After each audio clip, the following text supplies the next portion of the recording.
Renowned playwright, co-founder at Instant Cafe Theatre, actor and witty raconteur Jit Murad's back, and word on the street is that it's smooth and waxed.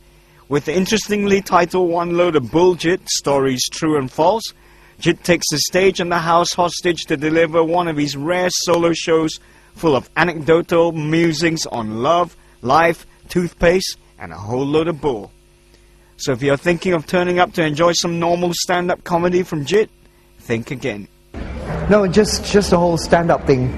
I feel at my age, I'm aspiring for a little bit more gravitas. When he came to coming up with material for the show, which runs for 7 nights from November the 24th to November the 29th at PJLA Arts Theatre at Jaya One, Jit trawled through his personal life for some interesting stories to share. Obviously, they're personal stories, but a lot of the stories are little lessons I've learned. I tend to find humor in most everything that's happened to me,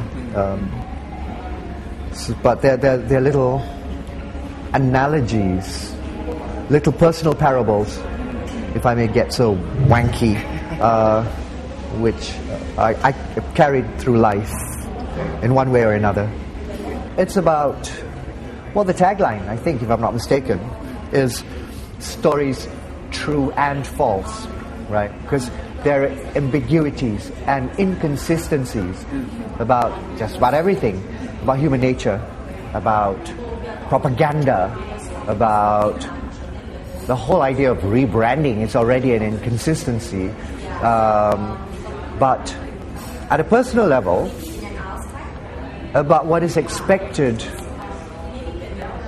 or even demanded of an individual because of his race. Because I'm kind of big on race. I'm not going to be pedantic about it, I hope. But the whole one thing, so far, we've had students spend a whole afternoon making a big one using 220,220 20-cent coins. What kind of empty gesture is that? You know, it's so hollow that it's... Actually, there's a comedic value in that. Oh, dude. You know, I'm not going to not touch that. Except, you'll have to tell me, because China can do maths, right? 220,220 times 20 cents is how much, eh? Oh, not all China. See, that's another cliche. Yeah. And just how daunting is the prospect of having to entertain an audience without the aid of any props or other actors to rely on, even for an experienced old hand like Jit? Dude, seriously? Way daunting. It's a scary, it's a bungee jump as a performer. When you're doing a play, for example, for the most part, you pick good plays, and then you rehearse, and you've got co-actors, and this is just you and a mic. I've been doing stand-up, and by that I mean straight comedy, for a while. Even that was an accident. I never really did theatre in university. It was, my life has been a series of stumbles, accidents.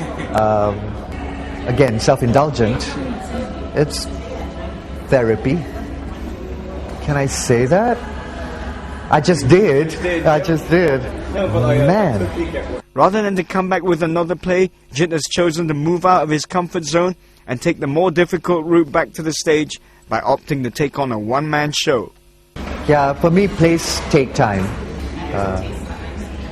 And it's very insular. It's very solitary. And although it has its own kind of therapy, but it involves just hibernating.